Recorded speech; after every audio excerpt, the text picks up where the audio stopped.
বিসমিল্লাহির-রহমানির-রহিম।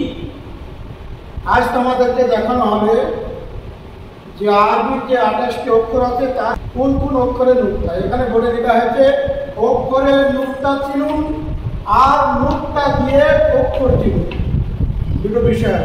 প্রথম লেখা হয়েছে অক্ষরের নুক্তাগুলি, তো আমি সব আলাদা আলাদা করে বলে রেখেছি। এবার একটা একটা করে দেখানো হবে, কারণ কোনো কারণবশত অনেকদিন ভিডিও করা অফ ছিল, আবার শুরু করা হচ্ছে। আল্লাহ আমাদের সকলকে তৌফিক দান করুন। এই যে ভিডিওটা আজ আলোচনা হচ্ছে, এটা হচ্ছে দ্বিতীয় দিনের ভিডিও। আমি যে বলেছি 10 দিনের মধ্যে একজন ব্যক্তি সে কোরআন শরীফকে রিডিং করতে পারবে, আর প্রথম ভিডিও দেখানো হয়েছে, এটা দ্বিতীয় ভিডিও শুরু করা হচ্ছে। এটা দ্বিতীয় ভিডিও। এটা কি বলা হচ্ছে যে অক্ষরের নুক্তা। আরবির 28টি অক্ষরের মধ্যে বা, তা, সা, জিম, খ, দাল, জা, শিন, সদ, ল, গইন, ফা, ক। তারপর হচ্ছে নুন, ইয়া। এইবার দেখো এখানে আরেকটা পয়েন্ট আছে, এর ভিতরে কোন অক্ষরগুলির ওপরে নুক্তা আর কোন অক্ষরগুলির নিচে নুক্তা। এক নম্বর হচ্ছে জিম আর ইয়া, জিমা ইয়া, এই দুটো অক্ষরে কি হয় নিচে নুক্তা। আর একটা হচ্ছে বা, তাহলে বা, জিম, ইয়া, এই তিনটে অক্ষরের নিচে নুক্তা হয় আর বাকিগুলি সব ওপরে নুক্তা হয়। বুঝে আসছে? তাহলে দুটো পয়েন্ট গেল। এইবার দেখেন বলা যে একটা নুক্তা কটা অক্ষরে হয়, দুটো নুক্তা কটা অক্ষরে হয়, আর তিনটে নুক্তা কটা অক্ষরে হয়। একটা নুক্তা হয় আপনার কটা অক্ষরে? 10টা। কটা অক্ষরে? 10টাতে একটা নুক্তা হয়। আর দুটো নুক্তা হয় তিনটে অক্ষরে। কটা? তিনটে অক্ষরে দুটো নুক্তা হয়। আর তিনটে নুক্তা হয় কটা অক্ষরে? দুটো অক্ষরে। বুঝে আসছে? বা 1 2 3 4 5 6 7 8 9 10 বলা হচ্ছে 1 2 3 4 5 6 7 8 9 10 11 12 13 14 15 15টা অক্ষরে কি হয়? নুক্তা হয়। 15টা অক্ষরে নুক্তা হয়। তার মধ্যে বলা হচ্ছে বা, জিম, ইয়া, তিনটে অক্ষরে কি হয়? নিচে নুক্তা হয়, আর বাকিগুলি সব উপরে নুক্তা হয়। আর একটা নুক্তা হয় এরকম অক্ষর কটা? 10টি। বা, জিম, খ, দাল, জা, বদ, ল, গইন, ফা, নুন। আর দুটো নুক্তা হয় এরকম অক্ষর কয়টি? 3টি। তা, ক, ইয়া। আর তিনটে নুক্তা হয় এরকম সা আর শিন। এইবার দেখেন একটা বিষয় আছে, বিষয়টা ভালো করে বুঝতে। এর ভিতরে আরেকটা অক্ষর চেনার পদ্ধতি আছে, সেটা হচ্ছে কি এই যে নুন। নুন আরবিতে যখন লেখা হয় এরকম নুন লেখা হয়। নুনে লেখা হচ্ছে এরকম মাথা থাকে, মাথায় এরকম কি থাকে? নুক্তা দেওয়া থাকে। এটা দেখে বোঝা হয় যে এটা নুন। এটা কি? নুন। অনুরূপ ভাবে তা, আয় কি থাকে? দেখা যাচ্ছে তার ক্ষেত্রে এরকম দুটো নুক্তা থাকে, তাই বোঝা যায় যে এটা তা। অনুরূপ ভাবে সা, এরকম তিনটে নুক্তা থাকে, তখন বোঝা যায় যে এটা কি? সা। এটা সা। তাহলে এইবারে তিনটের সাথে কিছু সম্পর্ক আছে। বলা হচ্ছে মাথা নেই, একটা নুক্তা যদি উপরে থাকে এটা কি বলা হয়? নুন। আর যদি মাথা থাকে একটা নুক্তা হয় তাহলে সেটা হবে ফা। অনুরূপ ভাবে হ্যাঁ, তারপর যদি মাথা না থাকে দুটো নুক্তা তাকে বলা হয় তা। আর মাথা যদি থাকে তাকে বলা হয় দুটো নুক্তা থাকে ক। বুঝে আসছে? এবার মাথা নেই তিনটে নুক্তা, এটা হচ্ছে সা। এটা সা একটা। আর আরেকটা বলা হচ্ছে একটা মাথায় তিনটে নুক্তা, এটা সা। আর তিনটে মাথায় তিনটে দাঁতে যদি তিনটে নুক্তা থাকে সেটাকে বলা হয় শিন। তাহলে এখানে কি হলো? শিন। দেখেন শিন। এই তিনটে নুক্তা আছে তিনটে দাঁতের উপরে, তিনটে নুক্তা আছে তিনটে দাঁতের উপর, তাহলে এটা কি হলো? শিন।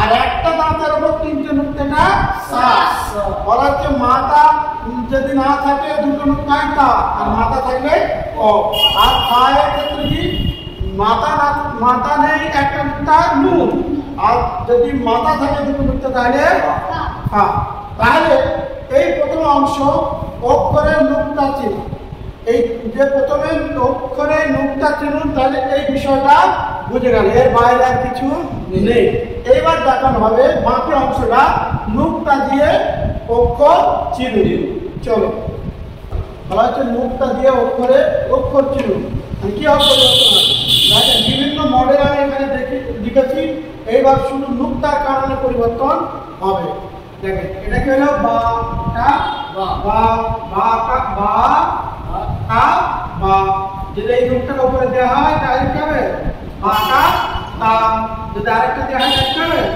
আ কা সা এই নুক্তা যদি এখানে দেওয়া হয় তাহলে ইয়া কা সা তাহলে কি হবে ইয়া কা সা যদি এই নুক্তার উপরে দেওয়া হয় একটা তাহলে নুন কা সা তাহলে এখানে যদি আরেকটা দেওয়া হয় তাহলে কি হবে তা কা সা আরেকটা দেওয়া হয় কি হবে সা কা সা তাহলে একই মডেল কিন্তু কতটা অক্ষরের পরিবর্তন হলো নুক্তার কারণে বুঝে আসছে এইবার দেখেন এটা কি বা আলিফ এটা বা আরেকটা নুক্তা দিলে ইয়া আলিফ এই নুক্তার মাথায় দেওয়া হলে নুন আলিফ আরেকটা দেওয়া হলে তা আলিফ আরেকটা দেওয়া হলে সা আলিফ আর একটা নুক্তা যদি এরকম মাথা তৈরি করে দেওয়া হয় তাহলে কি হবে ফা আর কফ হয়ে যাবে বুঝে আসছে তাহলে এবার দেখো এটা কি বা সিন বা সিন ইয়া সিন এই নুক্তার উপর দেওয়া হয় তার নুন সিন দুটো নুক্তা দেওয়া হলে আ সিন তিনটে দেওয়া হলে সা সিন বুঝে আসছে আবার যদি এখানে নুক্তা দেওয়া হয় তাহলে কি হবে সা সিন এটা কি এটা বা বা হা এখানে যদি নুক্তা দেওয়া হয় বা জিম এই নুক্তাটির উপরে দেওয়া হয় বা খ এখানে আরেকটা নুক্তা দেওয়া হয় ইয়া খ তারপরে যদি এই নুক্তার উপরে দেওয়া হয় নুন খ আরেকটা দেওয়া হয় তা খ আরেকটা দেওয়া হয় সা খ একই মডেল কিন্তু অনেক পরিবর্তন সেটা হচ্ছে কি নুন জিম এই নুক্তা যদি নিচে দেওয়া হয় বা জিম আরেকটা যদি দেওয়া হয় তাহলে কি হবে ইয়া জিম এই নুক্তা যদি উপরে দেওয়া হয় তাহলে কি হবে তা জিম এই নুক্তা যদি এখানে দেওয়া হয় তাহলে এটাকে বা মিম তারপর যদি আরেকটা নুক্তা দেওয়া হয় তাহলে কি হবে ইয়া মিম এই নুক্তা যদি উপরে দেওয়া হয় তাহলে নুন মিম আরেকটা দেওয়া হয় সা এই তা মিম আরেকটা দেওয়া হয় সা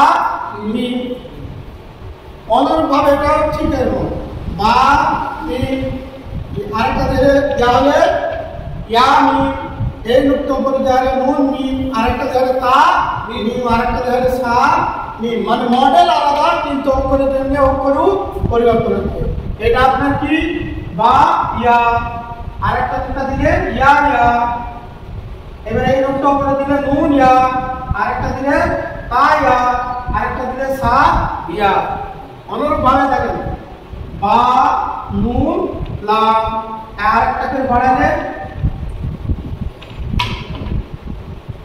তাহলে ইয়া নুন লাম এখানে যদি আরেকটা দেওয়া হয় তাহলে কি হবে ইয়া তা লাম এই নুনটা উপরে দেওয়া হলে নুন তা লাম আরেকটা দেওয়া হলে তা তা লাম আরেকটা দেওয়া হলে সা তা লাম এখানে যদি আবার দেওয়া হয় তাহলে কি হবে সা সা লাম তাহলে কত রকম এবার এই মডেলটা দেখেন বা বা বা নুন আরেকটা করে নুনটা দেওয়া হয় ইয়া ইয়া নুন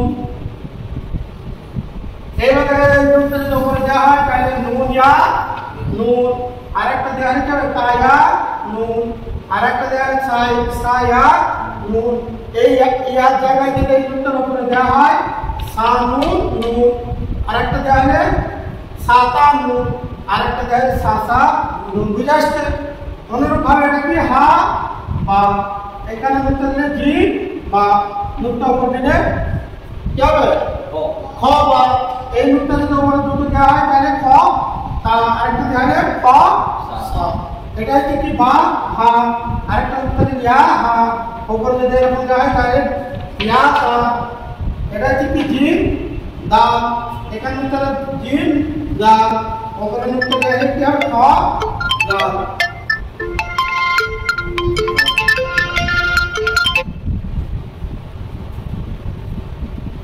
এখন হচ্ছে শির লাম এখানে যদি আর হয় তাহলে শির লাম এটা যে ফা ওয়াও আর একটা মুখে দিলে ক ওয়াও এটা হচ্ছে কি ফা ক লাম আবার এখানে যদি দেওয়া হয় তাহলে ক ক লাম হ্যাঁ এটা হচ্ছে ছয় আইন এখানে নুক্তা দিলে কি হয় জয় আইন আর এখানে নুক্তা দিলে কি হয় জয় ওয়াইন জয় তাহলে বোঝা গেল নুক্তার কারণে পরিবর্তন হ্যাঁ নুক্তার কারণে একই রকম মডেল কিন্তু নুক্তার কারণে কি হয়ে যাচ্ছে পরিবর্তন হয়ে যাচ্ছে বুঝে আসছে তাহলে আমরা আজকে যে ভিডিওটা দেখানো হচ্ছে অক্ষরের নুক্তা চিনুন আর নুক্তা দিয়ে অক্ষর চিনুন তাহলে আশা করি আমাদের সকলে নুক্তার সম্পর্কে আমাদের সকলে বুঝে এসছে তাহলে আমাদেরকে এই কাজগুলো বেশি বেশি করে দেখতে হবে আল্লাহ আমাদের সকলকে তৌফিক দান করুন